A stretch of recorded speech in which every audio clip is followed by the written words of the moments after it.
Glória a Deus, louvado seja o nome do Senhor, queridos. Estamos aqui mais uma vez para trazer uma reflexão da palavra do Senhor.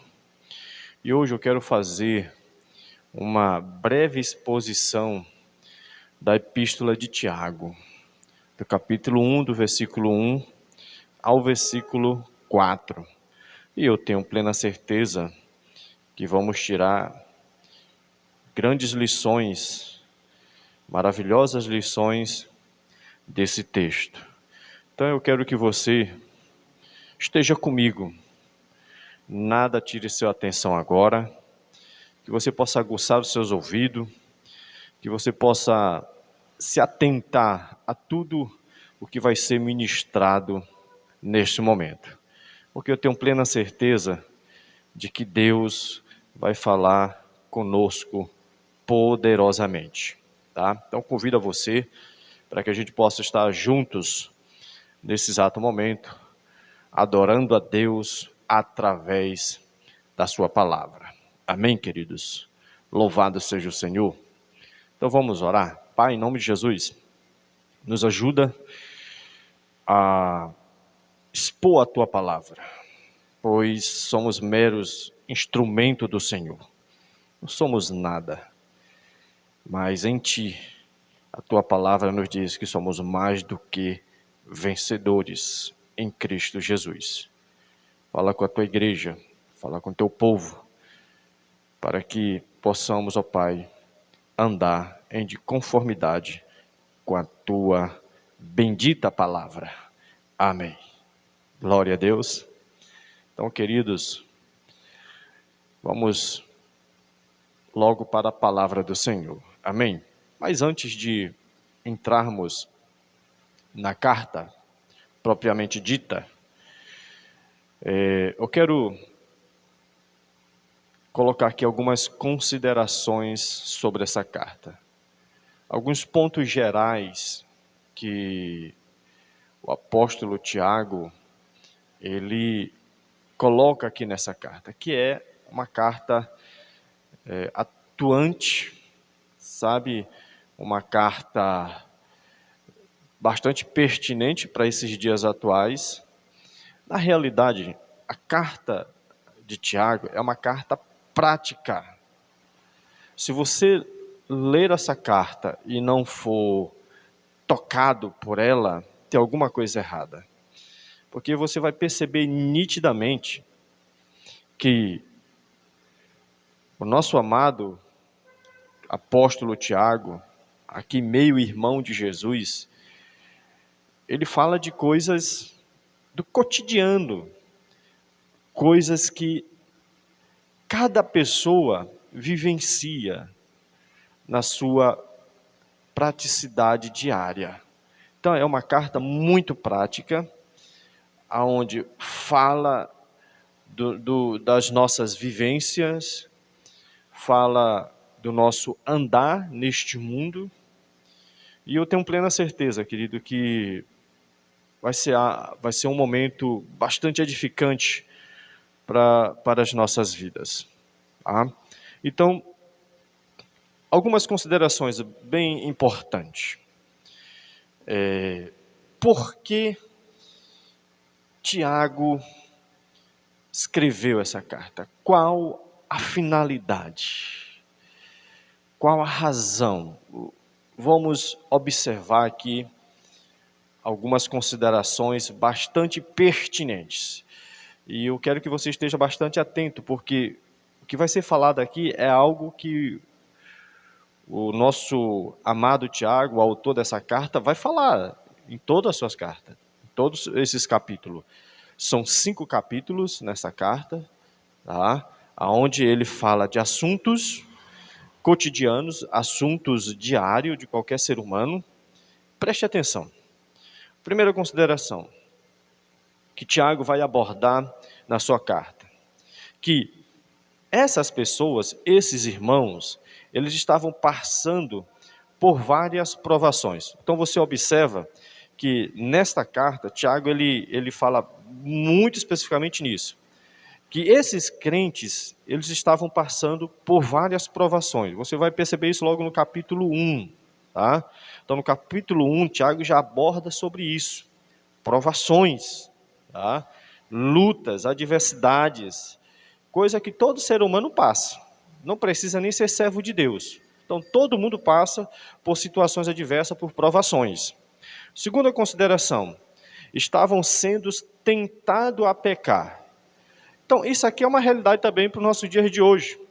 Quantos servos de Deus não estão sendo tentados a pecar? Né? O pecado sempre está à porta. Por isso que nós devemos estar vigilantes. 24 horas, não brincar com a nossa natureza, que é pecaminosa. O próprio Jesus disse que o espírito está pronto, mas a carne é fraca. Então, esses crentes, eles estavam sendo sempre tentados a pecar. E hoje também não é diferente. Todos nós que servimos a Deus, que assumimos o compromisso de andar com Jesus, nós também somos tentados diariamente a pecar. E se nós não estivermos atentos, com certeza nós vamos ser engolidos, tá, pelas tentações que estão ao nosso redor. Terceira consideração. Alguns irmãos estavam sendo humilhados pelos ricos. E você percebe isso no capítulo 2 de Tiago, que algumas pessoas influentes da igreja, eles humilhavam os irmãos mais humildes daquela época. E hoje também não é diferente, querido. Sabe? Algumas pessoas, por ter alguma posição melhor do que alguém dentro da igreja, ela quer pisar, pisotear, humilhar, colocando a sua confiança em posse, em bens, em dinheiro. Querido, isso não leva a nada. Se você for perceber, Paulo diz isso na sua carta de 1 Timóteo, capítulo 6, versículo 9, versículo 10, diz que a raiz de todos os males é o amor ao dinheiro, tá? O dinheiro vem à nossa mão, as posses vêm às nossas mãos por dádiva e graça de Deus. Eclesiastes 5,19 fala sobre isso. Todo dom, toda dádiva vem do alto, vem de Deus. E é para que a gente possa usufruir como um bom mordomo aqui na terra. Não para humilhar, não para pisotear as pessoas. Mas infelizmente tem pessoas que parece que não conseguem conviver com certos valores ou condição de vida melhor, porque quer pisar, quer pisotear, quer humilhar. Querido, isso não é uma postura de um servo de Deus. Dinheiro não veio para nos mudar. Dinheiro veio para que a gente possa mudar a vida de pessoas, ajudando. Mas você vai perceber nessa carta que algumas pessoas que tinham posse, eles humilhavam alguns irmãos que eram bem humildes. Bastante poucas posses, e eles eram humilhados por esses irmãos que tinham uma condição melhor. Outros sendo roubados pelos ricos. Tiago também retrata sobre isso. Que as pessoas que conseguiam uma posição melhor na vida e chegavam a essa posição porque roubavam os mais humildes. Roubavam as pessoas que não tinham uma intelectualidade, tá? Um conhecimento a mais, e eles se aproveitavam desses irmãos que não tinham tanto conhecimento. Querido, deixa eu dizer uma coisa, essa carta é tão atual que parece que isso a gente está vendo nos nossos dias atuais. Isso acontece hoje. Então você percebe que pessoas que estão lá em cima, se elas estão lá em cima, a maioria delas chegaram lá porque usurparam os mais humildes, roubaram os mais humildes, tá? Enganaram os mais debilitados. E é isso que a carta de Tiago trata. Quarta consideração, alguns estavam buscando posição de liderança na igreja. Capítulo 3 fala sobre isso de Tiago.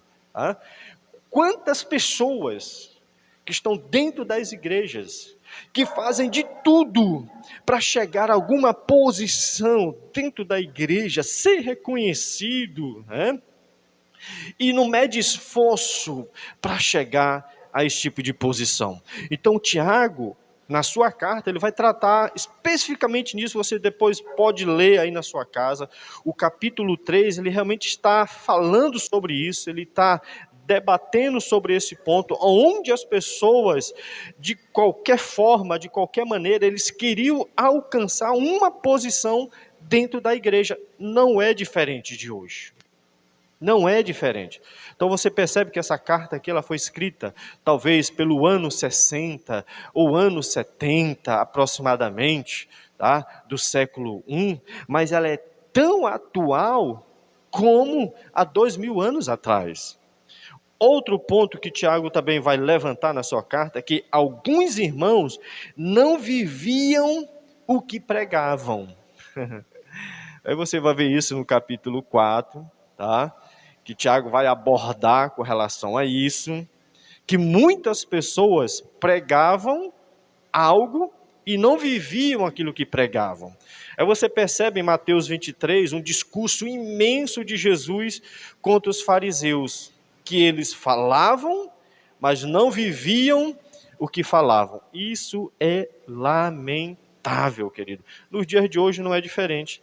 Tem muita gente que fala de muitas coisas, mas não vive essas coisas. E Tiago retrata isso na sua carta.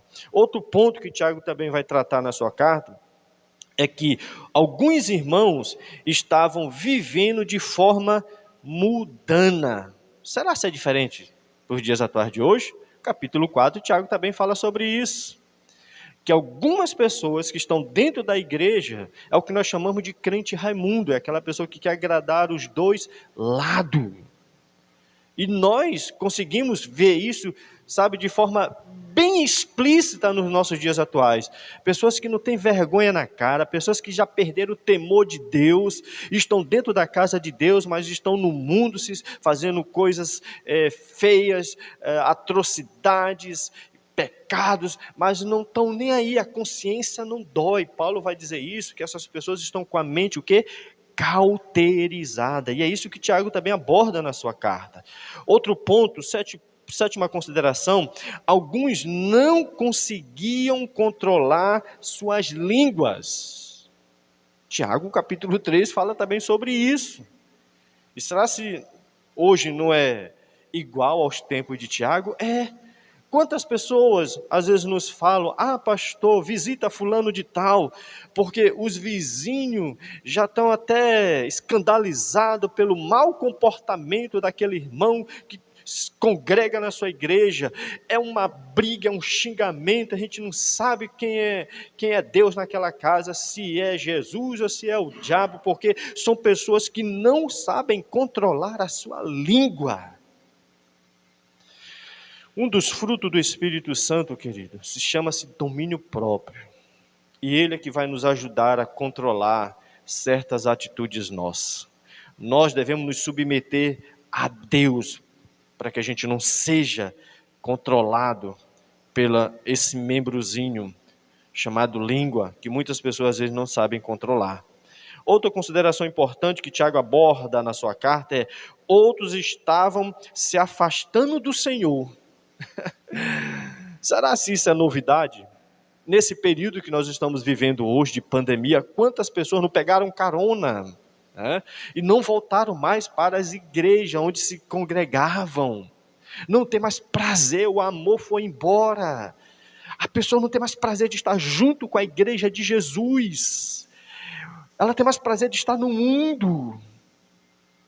E não tem mais prazer de se congregar e de fazer a vontade de Deus.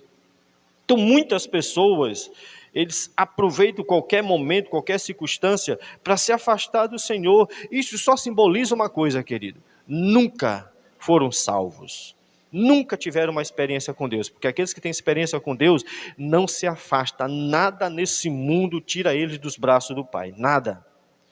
E a última consideração que o Tiago vai abordar nessa sua carta é: existiam crentes que viviam em guerra uns com os outros. Está no capítulo 4. Tiago também aborda sobre isso. Irmãos que ficam se degladiando.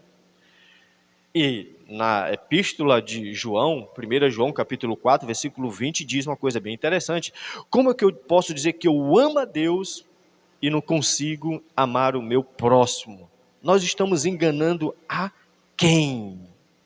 Então Tiago aborda tudo isso na sua carta, querido. E agora nós vamos expor somente 4 versículos, para a gente não demorar bastante. Porque só nesse início você já percebe a profundidade desta carta.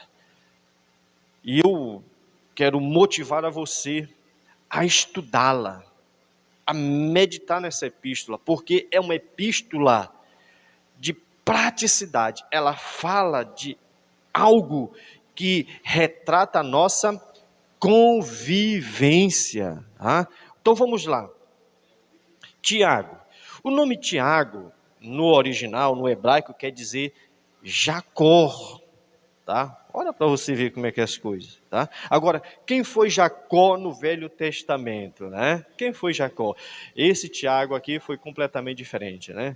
Tiago aqui foi um desbravador, né? Um grande homem de Deus, um missionário, um pregador da palavra, um homem que foi morto pregando a palavra, foi martirizado. Diz que a classe eclesiástica da época se ficaram enfurecidos com esse homem e apedrejaram ele.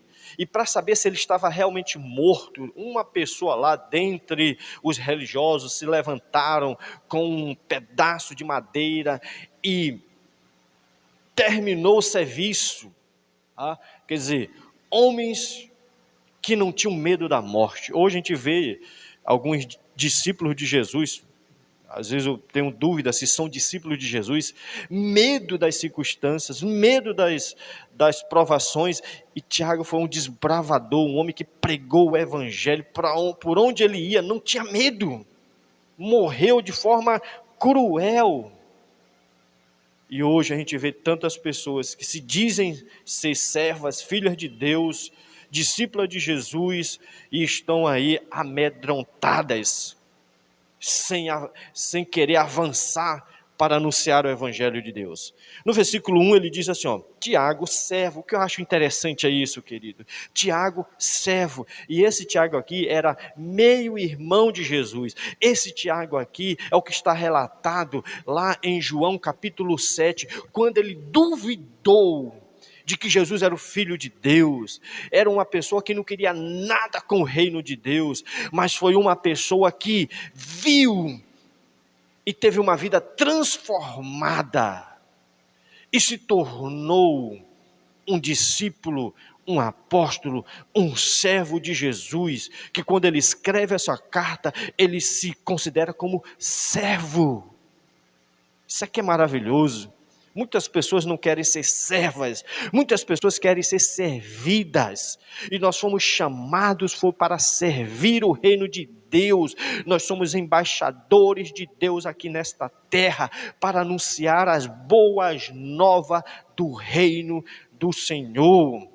E ele ainda diz mais: servo de Deus e do Senhor Jesus Cristo, as 12 tribos que se encontram na dispersão, ele sauda esses irmãos que estavam completamente espalhados naquela região, por causa da perseguição do Império Romano contra os cristãos daquela época. Então eles estavam dispersos, espalhados, e Tiago vai escrever essa carta, porque eles estavam sendo perseguidos, eles estavam passando por provações, por lutas, por adversidade na vida, e Tiago vai escrever essa carta na realidade para reforçar o ânimo daqueles irmãos.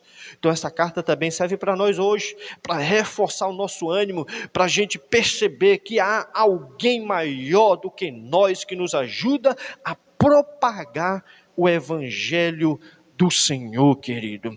No versículo 2 ele diz assim: meus irmãos, tende por motivo de toda alegria o passardes por várias provações. Você é alegre por passar por várias provações? Muitas pessoas hoje, quando estão passando por algumas dificuldades, elas começam a indagar: por que isso, Deus? Porque o Senhor está permitindo. E Tiago está dizendo para esses irmãos que estavam passando por luta, e eles sabiam que isso não era Deus que estava providenciando, era por causa da situação do momento, porque eles pregavam o evangelho, e a Bíblia diz em 2 Timóteo 3,12, todos aqueles que querem viver uma vida piedosa em Cristo, tenham certeza, serão perseguidos. Todos os discípulos da época, quando seguiam a Jesus, já sabiam, tinham certeza, iam ser perseguidos, e por causa da perseguição, eles eram alegres em Cristo. Em Atos capítulo 4 ao capítulo 5, diz que quando Tiago e Pedro são espancados pelas autoridades religiosas, diz que eles voltam alegres, e diz que era motivo de alegria, porque estavam sofrendo por causa do evangelho. Hoje, as pessoas não têm alegria por sofrer por causa do evangelho. E a Bíblia diz lá em Mateus 5,11, bem-aventurados sois vós quando falarem mal de vocês, quando mentirem alguma coisa sobre vocês, quando difamarem o nome de vocês, se sintam alegres. Hoje realmente a gente sente uma falta dos verdadeiros cristãos, querido, que não tem alegria diante da luta. Agora, deixa eu pontuar algumas coisas interessantes aqui. No versículo 2, as lutas que passamos são compatíveis com a nossa fé cristã, querido. Toda e qualquer dificuldade que passamos na vida está compatível com a nossa vida cristã. 1 Coríntios capítulo 10, versículo 13, diz lá que nenhuma provação vem além da nossa capacidade. Todas vêm na medida certa, e ainda mais, diz que Deus nos dá o escape, porque Deus sabe das nossas fragilidades. Então, as lutas que passamos, elas são compatíveis com a fé cristã. A vida cristã não é um mar de rosa, meu amigo. João 16:33 diz isso: no mundo tereis aflição. No mundo tereis aflição. Então, a vida cristã não é esse mar de rosa que muitas pessoas às vezes ficam querendo fazer com que ela seja, mas não é. Atos 14, 22, olha o que diz aí, ó. Respondeu Jesus: se alguém me amar, guardará a minha palavra, e o meu Pai o amará, e viremos para ele. Atos capítulo 14, Atos, estou aqui em João. Atos 14 diz assim, versículo 22, fortalecendo a alma dos discípulos, exortavam a permanecer firme na fé, mostrando que através de muitas tribulações nos importa entrar no reino de Deus. Olha que Paulo está dizendo, por muitas tribulações importa entrar no reino de Deus, por muitas tribulações. Você já imaginou, né? Para entrar no reino de Deus tem que passar por várias, não é por poucas. Mas todas elas, querido, está de acordo com a nossa fé cristã. Segundo ponto, as provações, elas são variadas, nunca são iguais. Todas que nós passamos, ela vem de uma forma diferente. Todas. E todas cooperam para o bem daqueles que amam a Deus. E mais outro ponto interessante nesse versículo 2, as provações são passageiras. Todas elas têm início, meio e fim. O segredo é suportar, aguentar, perseverar, esperar, e Deus virá e trará o socorro. Salmo 46, tá? Salmo 46 diz algo tremendo, querido. Deixa eu ir aqui para a palavra de Deus, que diz assim, ó. Deus é o nosso refúgio e fortaleza, socorro bem presente nas tribulações. São passageiras, e Deus no tempo nos tira dela. Então todas elas são passageiras, são variadas. Você percebe quando Jó passou por uma prova, mas teve o seu tempo, teve o seu início, teve o seu meio, teve o seu fim. E lá no fim, ele glorifica ao Senhor. Em nome de Jesus.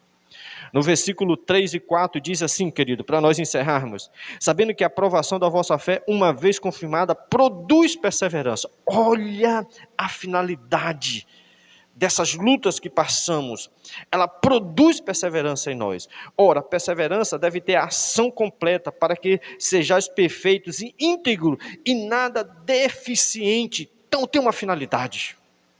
Deus não nos joga ou não nos lança em uma provação para a gente sair pior. A gente sempre sai melhor. De todas as provações que a gente passa, a gente sempre sai melhor do que entramos. Provações da nossa fé trabalham para nós e não contra nós, visto que produzem o quê? Perseverança. Romanos 8, 28 diz que tudo tem um propósito, tem uma finalidade. Uma pessoa que entra numa academia, ele entra com uma finalidade. Uma pessoa que começa um curso superior, ele tem uma finalidade. Então Deus também, quando permite ou leva o seu servo a passar por uma provação, tem uma finalidade, é tornar ele mais forte, mais fortalecido, mais robustecido, para ajudar alguns irmãos que estão passando por alguma situação de dificuldade na vida. E isso, querido, nós vamos ver aí em 2 Coríntios, capítulo 1, versículo 3, que diz assim, ó, bendito seja o Deus e Pai de nosso Senhor, Jesus Cristo, Pai de misericórdia, Deus de toda consolação.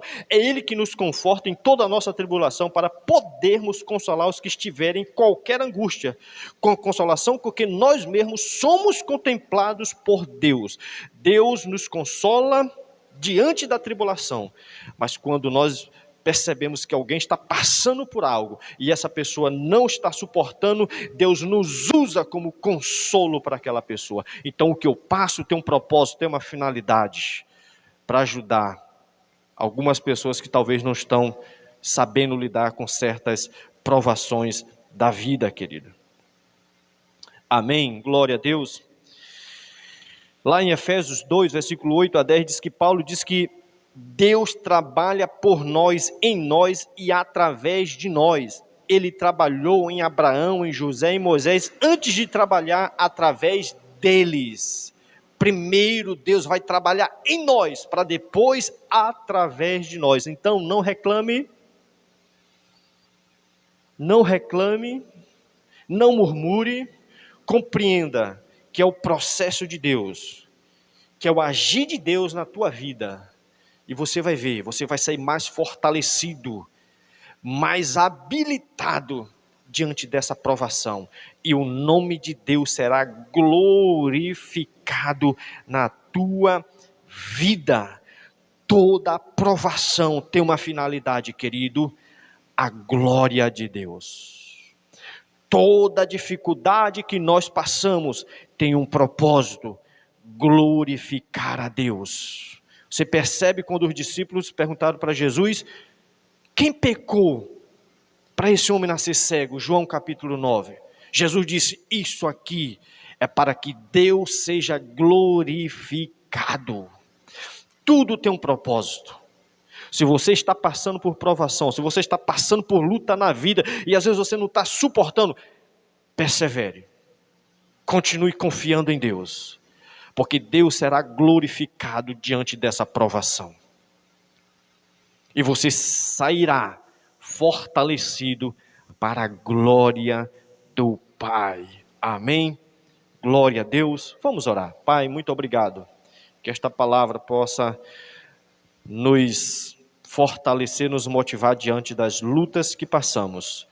Ajuda a cada pessoa que será tocado por esta mensagem, que está sendo tocado por esta mensagem, que ela possa, diante das lutas da dificuldade, saber, compreender que o Senhor está providenciando o socorro no momento certo, e essa pessoa sairá mais forte do que nunca. Amém. Glória a Deus.